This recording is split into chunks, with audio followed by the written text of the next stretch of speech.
Welcome, everyone, to the Park Avenue Synagogue Yom Hashoah commemoration. Thank you so much for being here. In the past couple of weeks, I've had the privilege to go and spend lunch with a group of women Holocaust survivors that meet every month right here at Park Avenue Synagogue. And they've been gracious enough to come here tonight to light a candle. There are also members of the Blue Card group that meets here at Park Avenue Synagogue. They come together for all different kinds of events. And once again, they've been gracious enough to come and light candles. These survivors and children of survivors light a candle for the loved ones that they've lost, for themselves, for their survival, and for their survival. Thank you. You can come now. Dana Arskin, Sally Cohn, Agnes Schreiber, Sally Hensky, Annette Furstenberg, Jonah Perkovitz Natan, Seal Ross, Michael Jorsku, Rodika Roller Jorsku, Joyce Levine, Ella Friedman, Ulrika Citron.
past week at our Seder tables, we were instructed to see ourselves as if we ourselves had been slaves in Egypt. Year after year, from generation to generation, we tell this central narrative of our people and imagine ourselves as if we were there as slaves in Egypt. So too, we hold a Yom Hashoah commemoration year after year, and God willing, from generation to generation, as these terrible events must never be forgotten. Rabbi Reuven Hammer, who helped to create a liturgical foundation for commemoration, writes that we must all view ourselves as if we had personally experienced the Shoah. The emphasis here is on the words "as if," since no one who was not there can possibly understand what it was like, though we can identify with them and their suffering. There are so many questions. What was it like? How did this happen? Did the flowers cry? Did their petals fall? Did they live one day? Were they blown away? Were they there at all? Did the oceans roar? Did the trumpets call?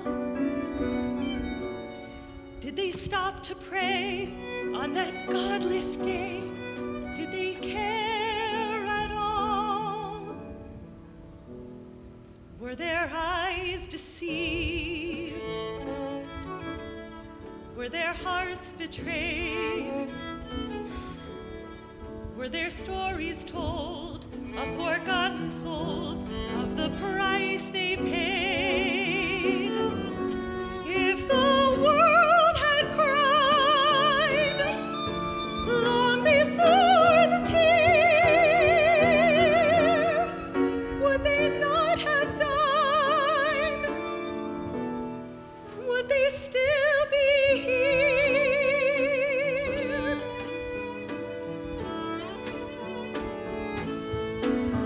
And what of the children with hope in their eyes? Would they be masters or slaves? And what of the future, the truth and the lies? Would there be children to save?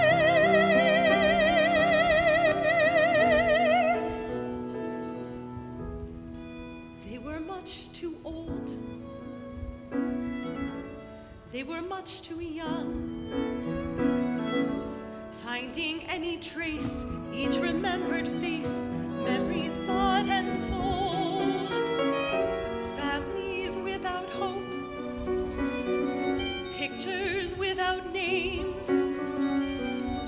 Were we all too blind? Did we trust mankind? Do we share the blame? Did we not believe? Were we not afraid? Were the stories told of forgotten souls, of the price they paid?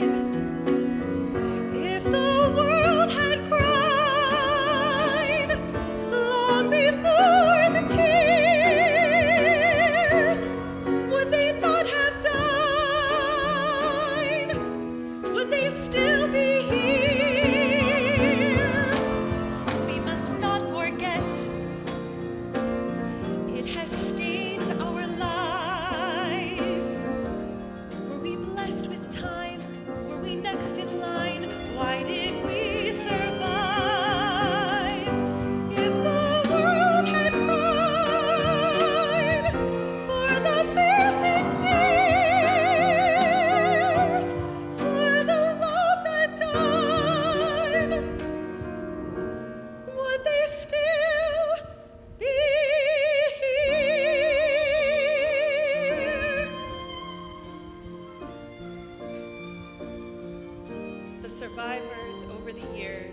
are disappearing, and with them, the living testimonies.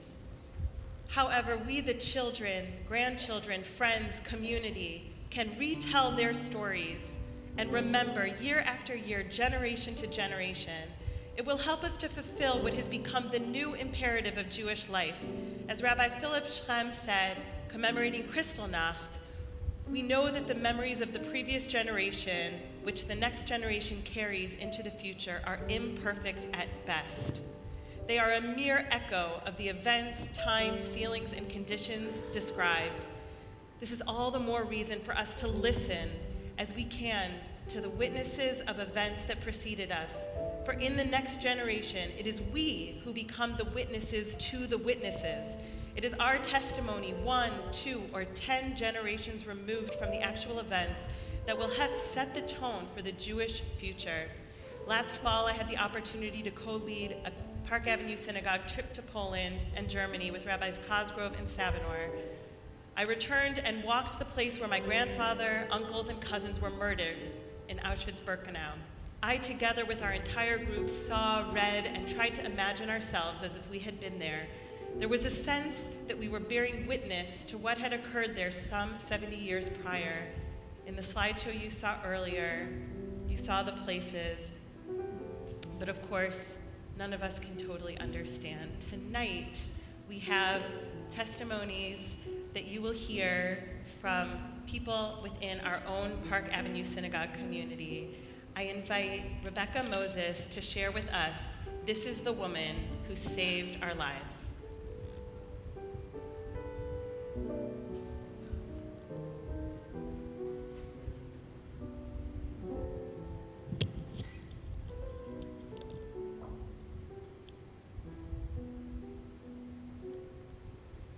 This is the woman who saved our lives. I was 13 years old when my grandfather spoke those words in my ear. We were at Kennedy Airport greeting a woman he had not seen in 60 years. Not since she and her family secretly sheltered my Grandpa Jack, his siblings, his father, his aunt, and her 3 children for a year. Grandpa Jack grew up in Jodi, a village in what is today Belarus. His parents, in partnership with a network of relatives, owned 3 mills that would grind flour for every landowner, farmer, and peasant in the area. Grandpa Jack, a teenager during the late 1930s, played an active role in running the family business. That is, until the war started. By the summer of 1941, the 700 Jews of Jodi were forced into a ghetto before being murdered en masse on the 5th night of Hanukkah by the Nazis and their Polish collaborators. Seeing men pour into the village with shovels for digging a mass grave the night before the massacre, my great-grandfather became suspicious and fled with his extended family to the homes of nearby Christians. But when one of these homes was raided in 1942, my family was forced to flee again and wander in the countryside until they came upon a farmhouse where a Catholic family of 10 lived in poverty. 8 Jews asked to stay one night and ended up living in the attic above the Konakovich barn for a year. These strangers opened their homes, sharing what little they had, even as on Sundays, not all their children could go to church because there were not enough shoes to go around. Yet Jadwiga, the woman I would meet 60 years later, brought pails of bread and soup to the barn, which my family would pull up to the attic on a rope. For a year, through the freezing winter and the boiling summer, they spent their days hardly moving and hardly making a sound for fear of capture. The Konakovich family was well aware of the danger they faced in providing shelter to 8 Jews. In fact, Jadwiga's father told his children, "If we die, we're going to die together." But they didn't die. In 1943, Grandpa Jack left the Konakovich barn to fight with the Partisan Brigade, and he spent the rest of the war working for the resistance movement while simultaneously traversing the countryside to ensure the safety of various relatives. When the Soviets liberated the area in 1944, Grandpa Jack, his siblings, father, aunt, and cousins made their way to US-occupied Western Germany, where they spent a few years living in a displaced persons camp. Subsequently, Grandpa Jack emigrated to the US, married a Holocaust survivor whom he had met at the camp, and, in many ways, lived happily ever after. Happily, that's probably the best word to describe how Grandpa Jack lives his life. Perhaps he sees it as a gift, something that was never guaranteed, but rather miraculously bestowed. Perhaps he recognizes it as something too fragile to squander. Perhaps he honors those no longer with us by cherishing the days he has been given. Whatever the reason, my Grandpa Jack lives his life with a smile. He worked hard to give his family all that he could, building something from quite literally nothing. Never hesitating to lend a helping hand to a neighbor, always putting others before himself. He tries to see the best in people, and I have never once heard an angry word pass from his lips, not even when he shares memories from the war. Grandpa Jack takes each day in stride, focusing on the positive. He has seen humanity at its worst. He has suffered. He has experienced immense loss. Yet Grandpa Jack has come out on top. In Jadwiga, he has seen humanity at its best, and that is the aspect by which he has chosen to guide his life. In introducing me to this woman who saved our lives, Grandpa Jack has passed on not only his story of survival, but also his outlook on life. It is a lesson I have sought to take to heart. Live joyously, but never forget.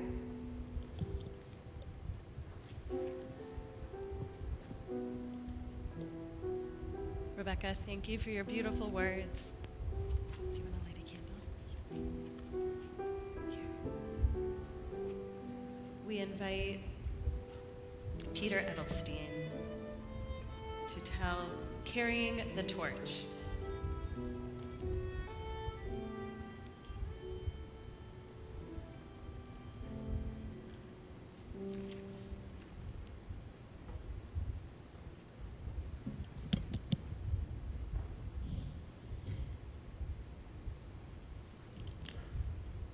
"75 years ago, my grandfather, Jacob Zilberberg, was standing on a bima, much like this, at his bar mitzvah.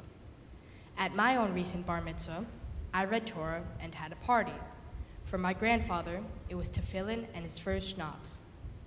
I wonder if anyone knew that only a few months later, the Nazis would force their way into his home in Częstochowa, Poland, as he and his family observed Yom Kippur.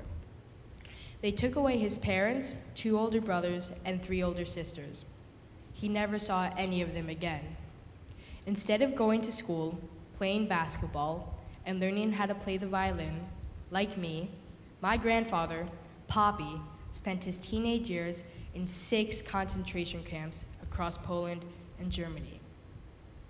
It is almost impossible to comprehend how, after the war ended and all that he went through, he made his way to America all alone and then went on to build a successful business and raise a family. I can't even go to a birthday party without knowing that my friends will be there, yet he went to another country not knowing anybody.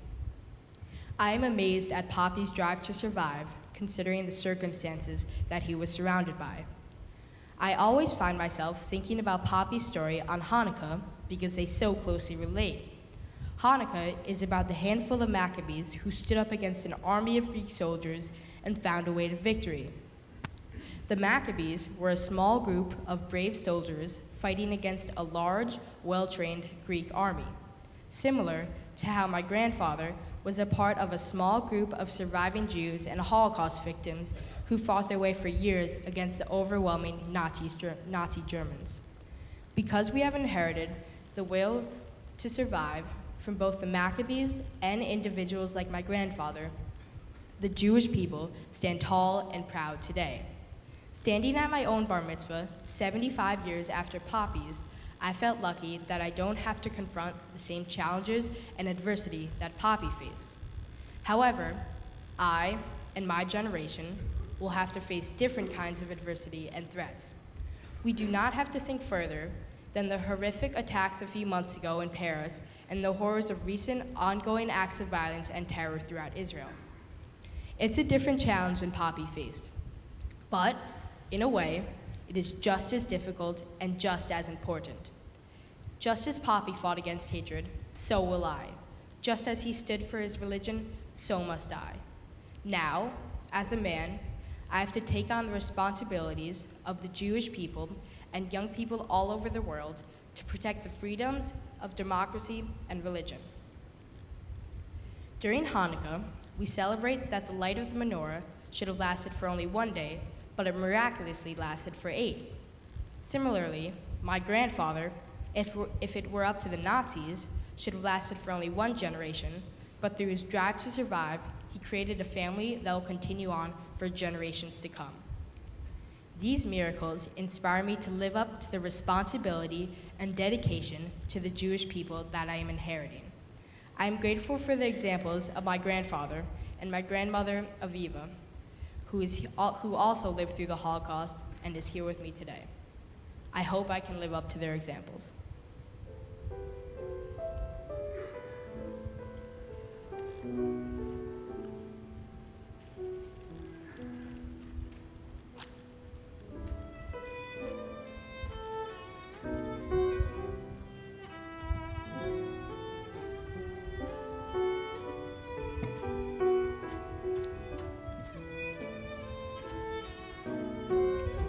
Thank you, Peter.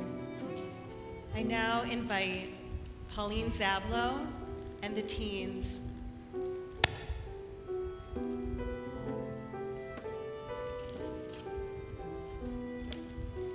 You must tell, correct? You must tell.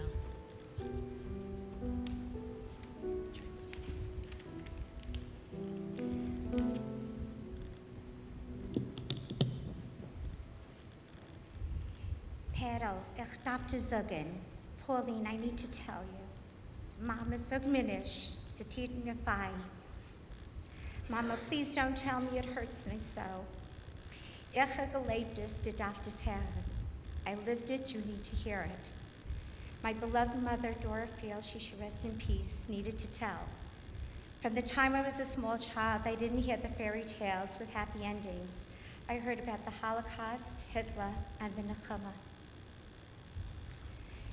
My beloved father, Isaac Fields, he should rest in peace, didn't talk. I know he was in the Ledge Ghetto, then taken to one of the most notorious camps, Dora, and then liberated from Bergen-Belsen. When asked how could he marry someone named Dora, he would joke and say, I survived one, I could survive another. He was very proud and focused on loving and caring for his family. And Rosh Hashanah was our favorite holiday. We all received new clothes. We went to shul, and we had more people over for dinner than we had chairs. But then came Yom Kippur. My parents would light the yahrzeit candles. My mother would bench lecht. And at the end of the bracha, my mother would, with her eyes still covered, we'd begin to sob, and each breath, her cries would become louder. My father would stand behind her. My father would stand behind my brother and myself and place his hands on the back of our heads. He would begin to cry uncontrollably, and then he would cry together with my mother. The next day, when it was time to go back for the shofar blowing, I stayed home to machen tish, make the table, and my parents went to shul together. They always stayed later than most people, because that was the day my father chose to say Kaddish for his family.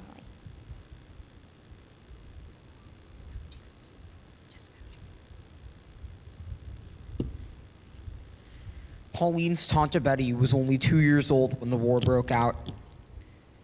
Her mother knew that she wouldn't survive, so she gave her to an old Polish woman in their town. The woman gave her rosary beads to wear and continually reminded her to say that she's not Jewish. A few years went by, and the Gestapo was convinced that Tante Betty didn't belong to the Polish women. They came to the house and said, "Little girl, if you say you're Jewish, we'll give you some chocolate." Tante Betty replied, "I'm not Jewish." They said, "Little girl, we will give you the biggest piece of chocolate if you say you're Jewish." Again she said, "I am not Jewish." Finally, they believed her and left. Pauline asked her how at such a young age was she able to refuse the chocolate. She said she didn't know what chocolate was. If they offered her a piece of bread, she would have said whatever they had wanted her to say.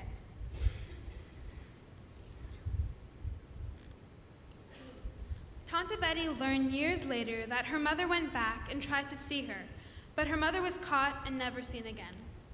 Tante Betty says, she was born an orphan and she will now die an orphan.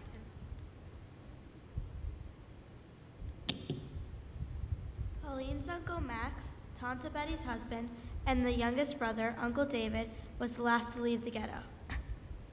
Max saved David's life by sneaking him onto his line when the Nazis broke them into groups. They were taken to Auschwitz, where David would steal bread from the kitchen for Max. They both survived. David is here tonight. We heard how the miracle of the snowstorm in April saved Pauline's mother and family from being found in the bunkers where they were hiding in, as the townspeople were prevented from coming to the woods to cut the branches of the trees in celebration of Palm Sunday. This year on Palm Sunday, it snowed.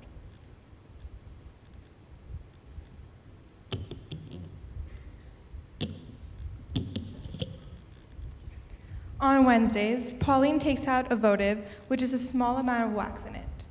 The remaining wax symbolizes the very few survivors that are left. One day, there will be only one candle, and one day, there will be none. We hear the memories of the Holocaust, not the history. History are the words of historians. Memories are the blood, sweat, and tears, personal stories of the victims. My mother was never described as strong, but rather than the most loving, generous, kind person. But to me, she was the most courageous woman. She needed to tell and taught me to listen. And now in her blessed memory, thank you for listening and thank you for telling. Thank you, Pauline and the Park Avenue Synagogue teams. Thank you so much.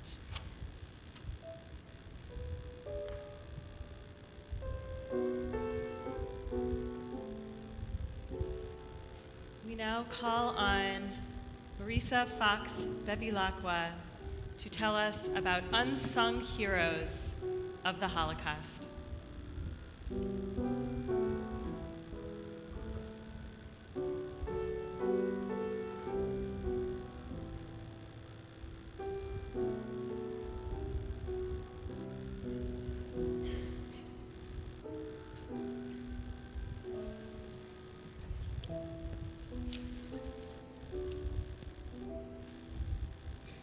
Six years ago, I discovered something shocking. I learned that my mother had been a Holocaust survivor. At that point, she had passed away 18 years prior, and I was shocked to find out that everything I thought I knew about my mother was wrong, including her name. When I tell this to people, the reaction is always the same. Didn't you see her tattoo? Well, no, I explained. My mother didn't have a tattoo.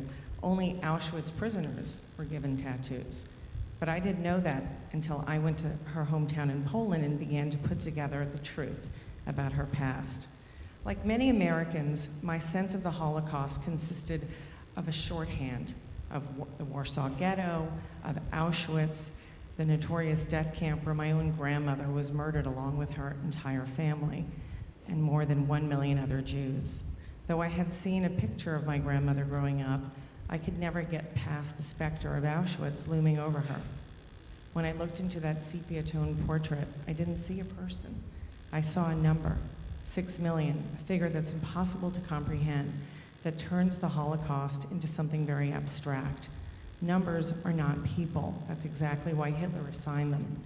He tried to rob people like my grandmother and my mother of their humanity, and he almost succeeded.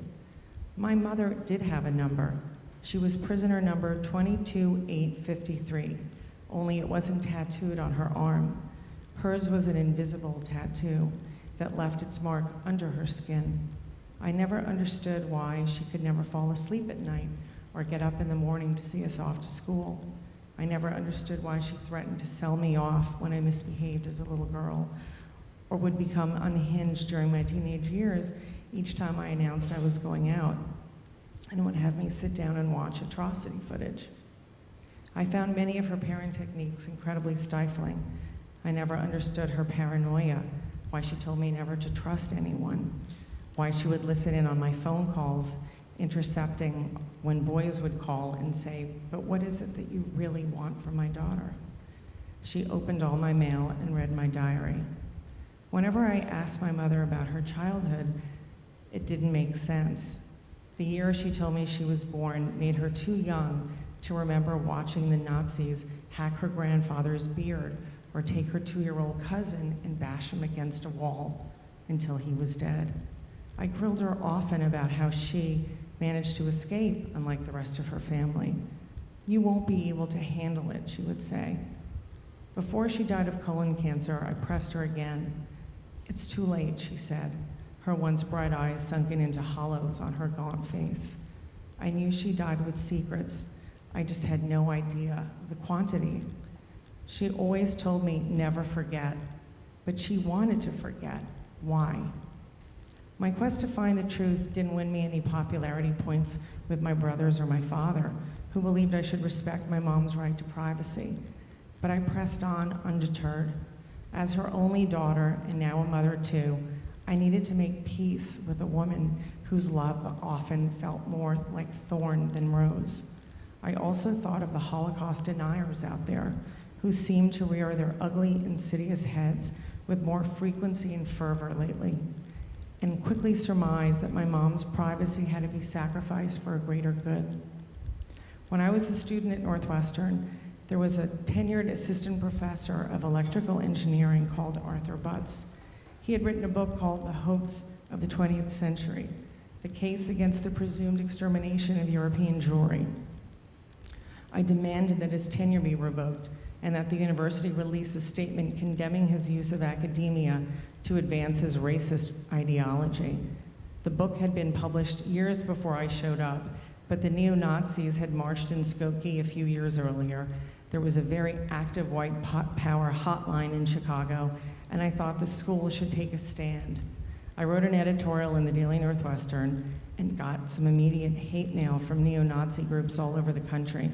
The most menacing one was from the head of the American Knights of the Ku Klux Klan in Southern California. It was sent to my dorm, not to the school paper, in a manila envelope with a return address and a name I didn't recognize.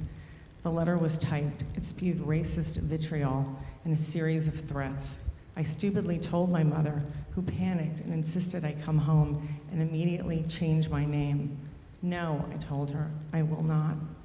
I thought of this incident 5 summers ago when I got to the Civil Records Office in her hometown of Dąbrowa-Górnicza in Poland and discovered that an alias was what she had been going by the whole time she was my mother. The woman I knew as Tamar was actually born Alta Hendla Hockerman, or Hella Hockerman for short, in 1926, not 1935, as she had told me. A young clerk pulled out a dusty 100-year-old ledger that contained my mom's birth record and my grandmother's handwriting, a slanted cursive with letters tightly scrawled together, which didn't look so different than mine. The old leather-bound book also contained the address of my mother's childhood home, which was my next stop. It was a 4-story walk-up, not so different from my first post-college walk-up in the East Village.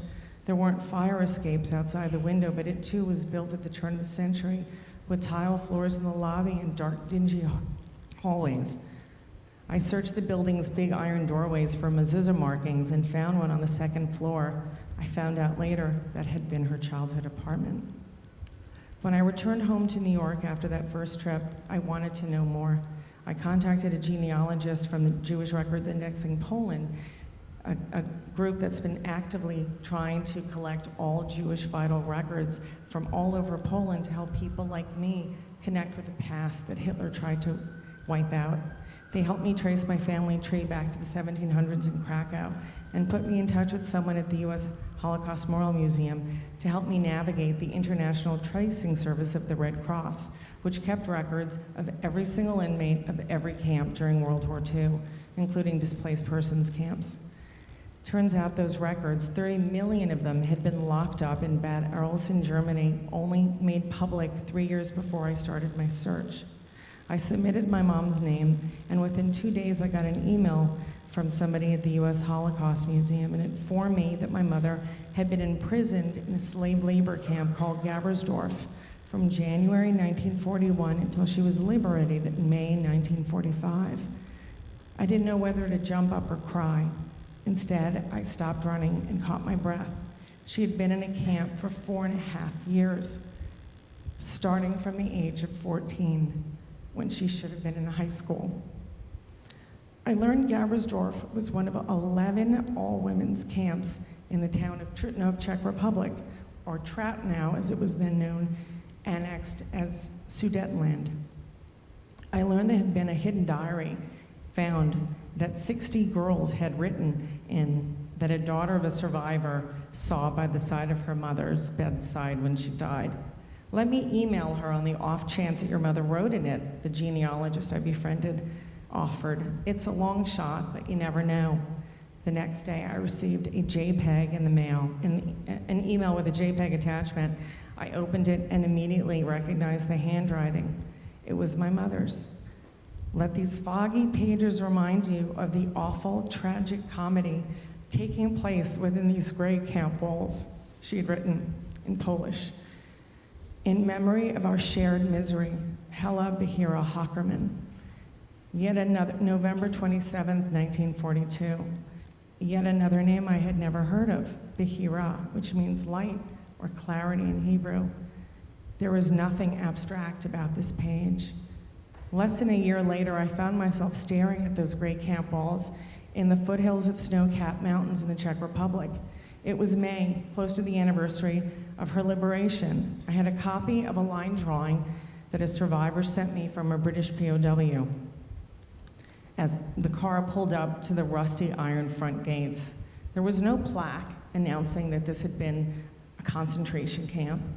Instead, there was a for sale sign. I snuck in, making my way towards a massive red brick building with a logo of an old-fashioned spinning wheel on it.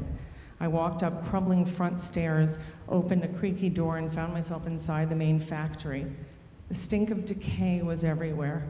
There was water dripping in spots, floorboards threatening to collapse, and hundreds of spools of thread and flax strewn in corners here and there.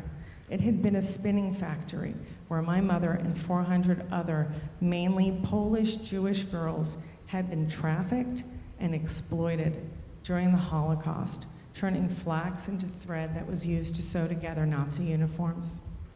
When I showed the photos of that trip to my mom's long-lost camp sister in Israel, her response stunned me.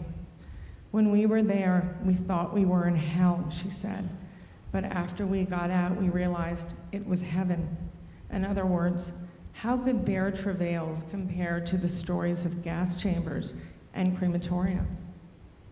That's one of the reasons why it's taken 70 years to catalog the thousands of camps the U.S. Holocaust Memorial Museum has begun indexing, and exactly why it's time to consider showing a new set of images and to move from abstraction to hard evidence.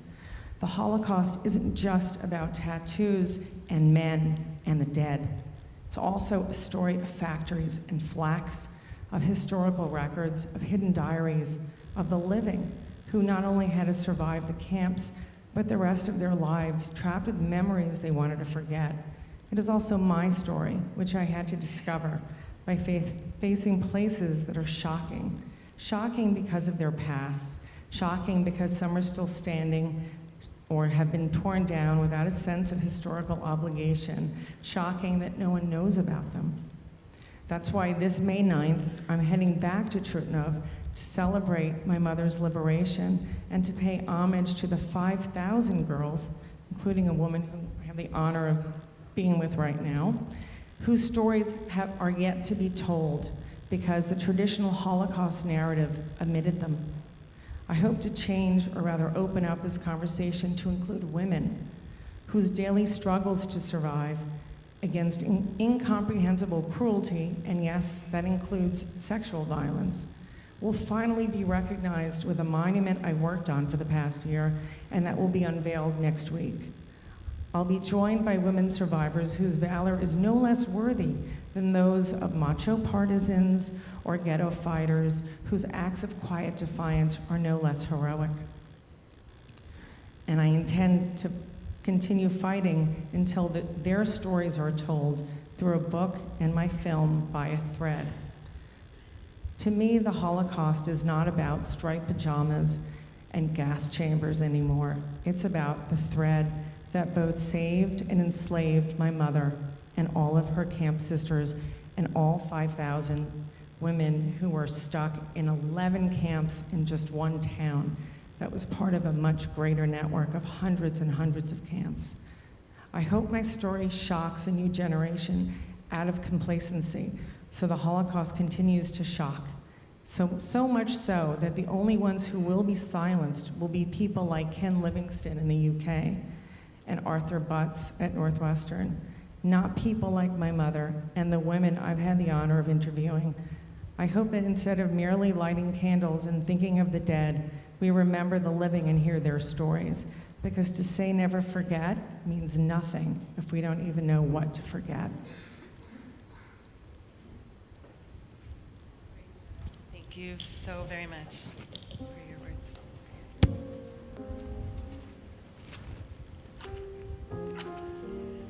This is a song in honor of Marissa's mom, who she didn't tell you was part of Lehi, a very prestigious fighting group in Israel. Eli, Eli, shelo yigamer leolam, hachol ve'hayam, rishru shel hamayim, ve'ran hashamayim, tfilat ha'adam, hachol ve'hayam, rishru shel hamayim,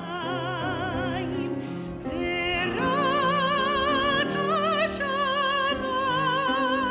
tfilat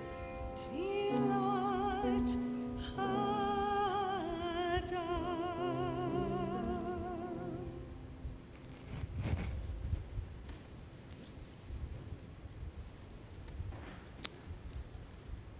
On this eve of Yom Hashoah, we remember the victims of this great crime of human beings against human beings. We remember what happens when hate takes hold of the human heart. We remember and pay tribute to survivors. We remember and give thanks to the righteous Gentiles we heard of this evening. We offer this prayer on Yom HaShoah. We call on you, Almighty God, to help us hear your voice that says in every generation, do not murder. Do not stand idly by the blood of your neighbor. Do not oppress a stranger. We know that while we do not have the ability to change the past, we can change the future. We know that while we can't bring the dead back to life, we can ensure that their memories live on and that their deaths were not in vain. And so on this Yom HaShoah, we commit ourselves to one simple act: Yizkor, remember. May the souls of the victims be bound in the bond of everlasting life. And let us say, Amen. Please rise for the memorial prayer.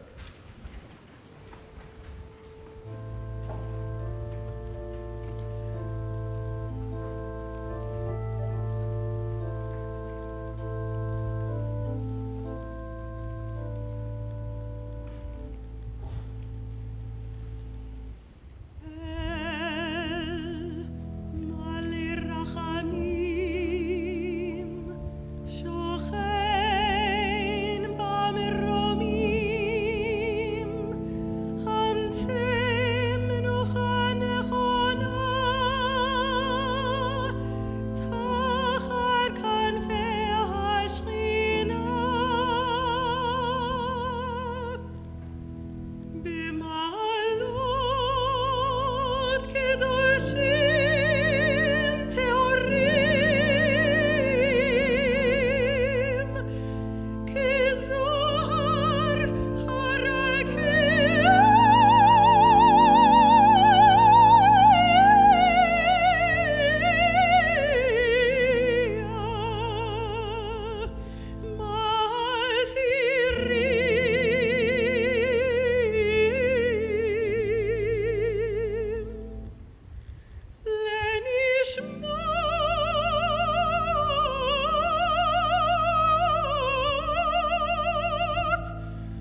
את נפשם על קידוש השם.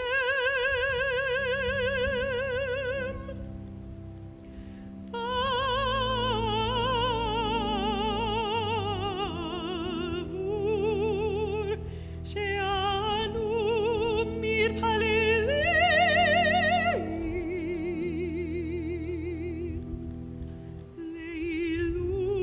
לעילוי נשמותיהם.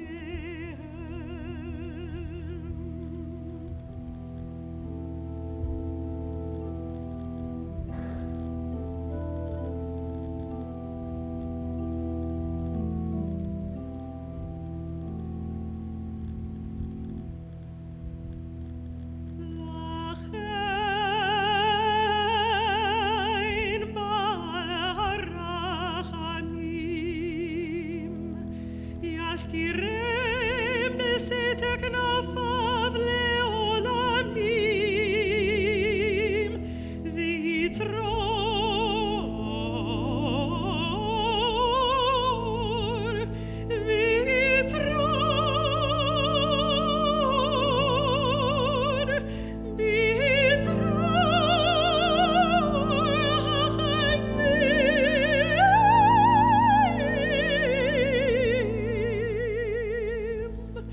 את נשמותיהם.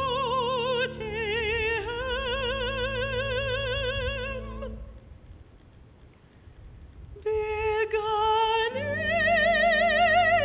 עדן תהא מנוחתם, אדוני הוא נחלתם, וינוחו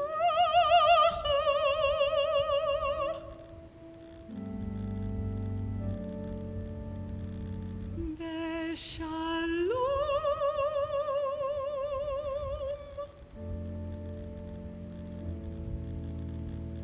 על משכבם,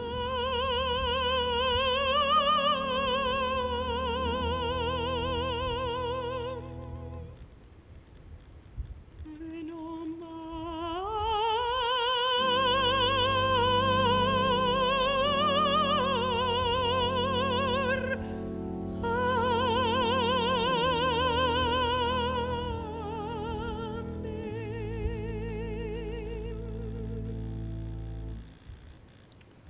Exalted, compassionate God, grant infinite rest in your sheltering presence among the holy and pure to the souls of all our brethren who perished in the Shoah, men, women, and children of the house of Israel who were slaughtered, suffocated, and burned to ashes. May their memory endure and inspire deeds of charity and goodness in our lives. May their souls thus be bound up in the bond of life. May they rest in peace. And let us say, Amen. Kaddish Yatom, Mourner's Kaddish. Yitgadal ve'yitgadash Shemei Rabbah, be'alma divrach iruteh, v'yamlich malchuteh, b'chayechon uv'yomechon uv'chayei dechol beit Yisrael, ba'agala uv'izman kariv v'yimaru Amen. Yehei Shmei Rabbah mevorach le'olam le'omeomaya. Yitbarach v'yishtabach v'yitba'ar v'yitromam v'yitnaseh v'yitadar v'yitaleh v'yitalal shemei dekudesha b'richu le'ela min kol birchata v'shirata tushbechata v'nechamata da'amiran be'alma v'yimru Amen. Yehei shlama rabba min shemaya v'chayim aleinu v'al kol Yisrael v'yimru Amen. Oseh shalom b'mramav Hu yaseh shalom, aleinu v'al kol Yisrael, v'imru Amen.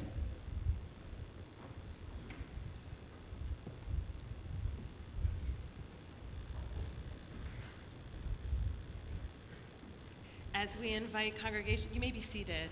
As we invite the congregational singers to sing the partisan song, I want to thank Rebecca Moses, Peter Edelstein, Marisa Fox Bevilacqua, Pauline Zablo, and our PAS teens for sharing your words today.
We want to thank the congregational singers. We want to thank Cantor Lissick for planning and putting this program together, this moving program. This part of the commemoration ends, but of course the project, the obligation of memory, only begins. So we are going to break for a couple minutes as we prepare for the program with Father Dubois. And so we ask you to just to remain seated. Ushers will be coming around with some materials from our co-sponsoring organizations this evening, from the Jewish Theological Seminary and from Yachad Inunum. And again, there'll be about a 5 to 10 minute break as we prepare for Father Dubois.